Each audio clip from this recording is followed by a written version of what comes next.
નમસ્કાર મિત્રો, તાજેતરમાં 1 ફેબ્રુઆરી 2026ના દિવસે કેન્દ્રીય નાણામંત્રી નિર્મલા સીતારમણ દ્વારા સંસદની અંદર 2026-27 માટેનું જે બજેટ છે એ રજૂ કરવામાં આવ્યું.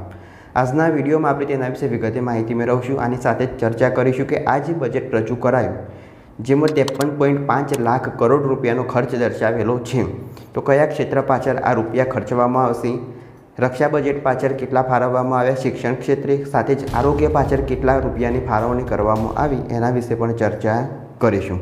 તો આ વિડીયોની અંદર જોડાયેલા રહો. વિડીયો ગમે તો લાઈક કરો અને શેર કરો. ચલો મિત્રો, શરૂઆત કરીશું.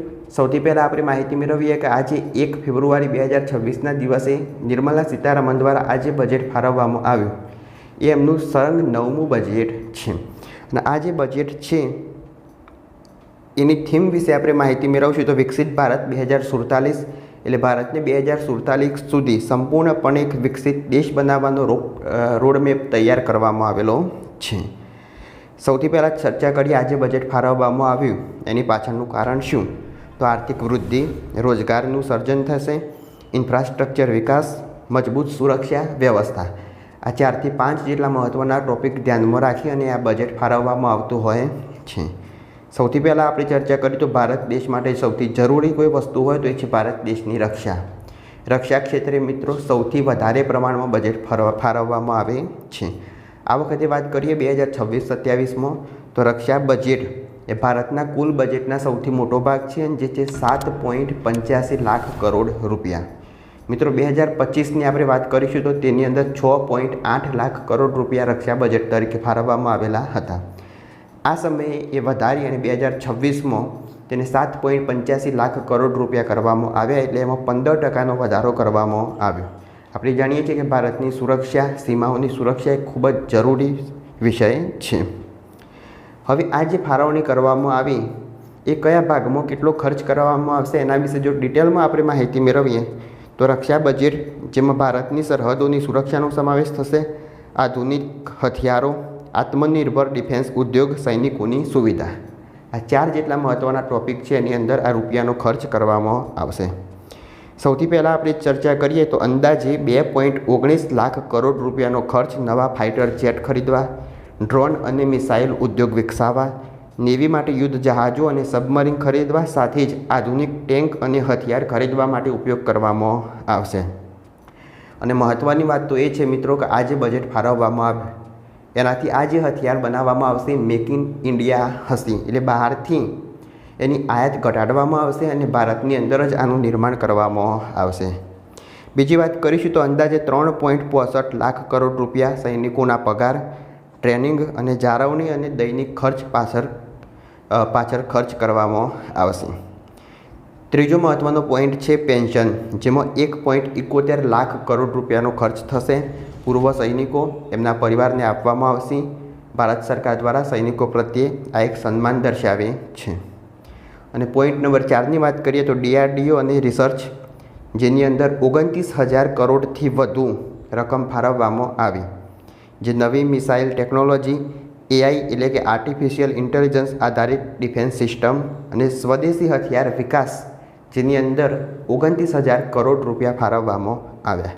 તો આ હતું મિત્રો ભારતનું અત્યાર સુધીનું સૌથી મોટું ડિફેન્સ બજેટ, જેની કુલ રકમ છે 7.85 લાખ કરોડ રૂપિયા, ગઈ સાલ કરતો પણ 15% વધારે.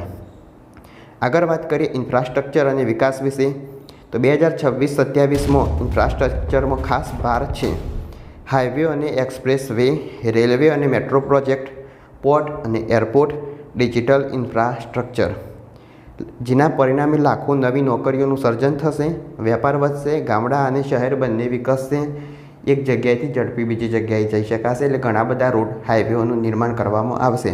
ઘણા એરપોર્ટ પણ ફાળવવામાં આવ્યા તો નવા એરપોર્ટ પણ બનશે. હવે આગળ આપણે વાત કરીશું કે આ જે બજેટ કુલ ફાળવવામાં આવ્યું અને એમાં આપણે રક્ષાની તો વાત કરી, રક્ષા બજેટ આટલા રૂપિયા છે. તો હવે કુલ બજેટના શિક્ષણ પાછળ કેટલો ખર્ચ કરવામાં આવશે એના વિશે પણ ચર્ચા કરીએ.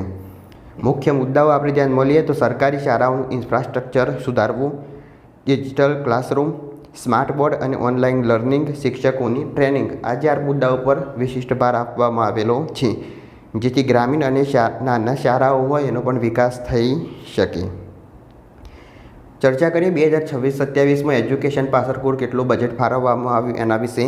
તો શિક્ષણ ક્ષેત્રે કુલ 1,39,289 કરોડ રૂપિયા ફાળવવામાં આવેલા છે, જે ગત વર્ષ એટલે કે 2025-26ના બજેટ કરતાં લગભગ 8.27% વધારે છે. ગયા વર્ષની આપણે વાત કરીએ તો એમાં 1,28,000 કરોડની આસપાસ બજેટ ફાળવવામાં આવેલું હતું, જ્યારે આ વર્ષે 1,39,289 કરોડ રૂપિયાનું બજેટ ફાળવવામાં આવ્યું. હવે એની અંદર પણ આપણે માહિતી મેળવીએ તો શિક્ષણ બજેટનું વિભાજન. તો સૌથી પહેલાં આવશે સ્કૂલ એજ્યુકેશન, જેની અંદર 83,562.26 કરોડ ફાળવવામાં આવ્યા. મિત્રો આપણે જાણીએ છીએ કે આની અંદર પણ 3 ભાગ પાડેલા હોય કે સ્કૂલ, પછી આવશે માધ્યમિક, ઉચ્ચતર માધ્યમિક અને કોલેજ લેવલ. અલગ અલગ ભાગ પ્રમાણે આમાં બજેટની વહેંચણી કરવામાં આવેલી હોય છે, જેમાં સ્કૂલની અંદર 83,562.26 કરોડ રૂપિયા ફાળવવામાં આવેલા છે. હાયર એજ્યુકેશન એટલે ઉચ્ચ શિક્ષણની વાત કરીશું તો 55,727.22 કરોડ રૂપિયા ફાળવાયા છે, જેમાં આઈઆઈટી, યુજીસી, ટેકનિકલ કોલેજ અને યુનિવર્સિટીઓનો ખર્ચનો સમાવેશ થાય છે. હવે મિત્રો આપણે જાણીએ છીએ કે કેન્દ્ર સરકાર દ્વારા પણ કેટલીક સ્કૂલ ચલાવવામાં આવે છે, એટલે કે એને કેન્દ્રીય વિદ્યાલય સંગઠન તરીકે ઓળખવામાં આવે છે. એની અંદર 10,129 કરોડ રૂપિયા, સાથે જ જવાહર નવોદય એટલે કે નવોદય વિદ્યાલય સમિતિ 6,025 કરોડ રૂપિયા ફાળવવામાં આવ્યા.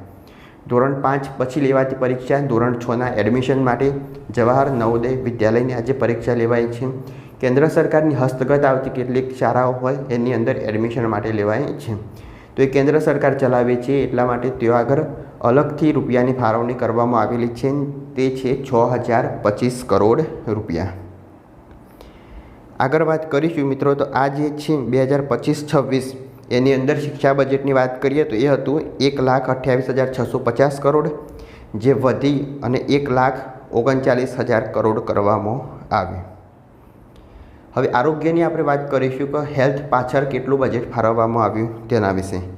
તો ભારત સરકારે ministry of health and family welfare માટે 1,06,530.42 કરોડ રૂપિયા ફાળવ્યા છે. અગાઉના વર્ષની વાત કરીશું આપણે 2025-26માં, તો એના કરતાં આ વર્ષે 10%નો વધારો કરવામાં આવેલો છે. આ બજેટ રૂપિયા 1 લાખ કરોડથી વધુ આરોગ્ય ખર્ચ પર ભાર મુકાયો છે, એટલું વધારે છે, જે આરોગ્ય ક્ષેત્ર માટે મહત્ત્વનું ગણાય છે. એની અંદર પણ આપણે વાત કરીએ કે આરોગ્ય બજેટનું મુખ્ય વિતરણ, આ જે બજેટ છે 1,06,530.42 કરોડ, તો અલગ અલગ ભાગમાં ડિવાઇડેડ કરવામાં આવશે. સૌથી પહેલાં આપણે વાત કરીએ નેશનલ હેલ્થ મિશન, તો એની અંદર 39,390 કરોડ એટલે કે પ્રાથમિક આરોગ્ય સેવા, માતા અને બાળ રોગ અને રોગ નિયંત્રણ કાર્યક્રમો માટે 39,390 કરોડ ફાળવવામાં આવ્યા. બીજી આપણે વાત કરીએ તો પ્રધાનમંત્રી જન આરોગ્ય યોજના PM-JY કહેવાય છે ને, એની પાછળ 9,500 કરોડ ફાળવવામાં આવ્યા, જે મફતમાં અને સબસિડી હોસ્પિટલનું સારવાર ખર્ચ. Ayushman Bharat health insurance infrastructure mission, મિત્રો આ જે આયુષ્યમાન કાર્ડ અત્યારે આપણે કાઢીએ કે જેમાં 5 થી 10 લાખ સુધીની જે સહાય હોય મફત કરી શકાય, તો એની પાછળ 4,770 કરોડ ફાળવવામાં આવેલા છે. અને આગળ પ્રધાનમંત્રી સ્વાસ્થ્ય સુરક્ષા યોજના, એની અંદર 11,307 કરોડ. એના પછી છે આગળ પબ્લિક હેલ્થ પ્રોગ્રામ, જેની અંદર 3,477 crore. Medical education and human resources, એના ઉપર 1,725 કરોડ. અને આયુષ્યમાન ભારત ડિજિટલ મિશન, જેની અંદર 350 કરોડ રૂપિયા ફાળવવામાં આવેલા છે. તો કુલ જે આગળ આપણે ચર્ચા કરી કે 1,06,000 કરોડ રૂપિયા ફાળવવામાં આવ્યા, તો એના પેટા પ્રકાર હતા કઈ જગ્યાએ કેટલો ખર્ચ કરવામાં આવશે તે. ખેડૂતો વિશે માહિતી મેળવીએ તો PM કિસાન યોજના, જે દર વર્ષે 6,000 સુધીની સીધી રકમ જે આપવામાં આવે છે ખાતાની અંદર, એ જમા થતી ચાલુ રહેશે. નવા ખેડૂતોને પણ આની અંદર જોડવામાં આવશે. ખેતી માટે ક્રેડિટ એટલે કે લોનની વાત કરીએ તો કિસાન ક્રેડિટ કાર્ડ મારફતે સસ્તી લોન મળશે. પશુપાલન અને માછીમારો કરનાર ખેડૂતોને પણ આનો લાભ મળશે. સાથે જ સમયસર ચૂકવણી થશે તો વ્યાજમાંથી મુક્તિ પણ મળશે.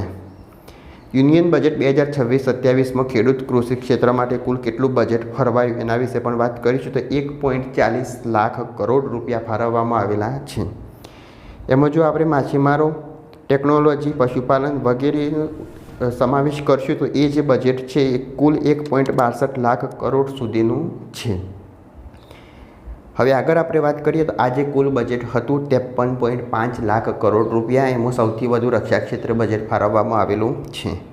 તો આજના વિડીયોમાં આપણે મહત્ત્વના જે પોઈન્ટ હતા, રક્ષા હતી, આરોગ્ય હતું, શિક્ષણ હતું અને ખેડૂતો માટે શું બજેટ ફાળવવામાં આવ્યું એના વિશે માહિતી મેળવી. જો આ વિડીયો ગમ્યો હોય તો લાઈક કરો, શેર કરો, ચેનલ સબસ્ક્રાઈબ કરો. ત્યાં સુધી જય હિન્દ, જય ભારત.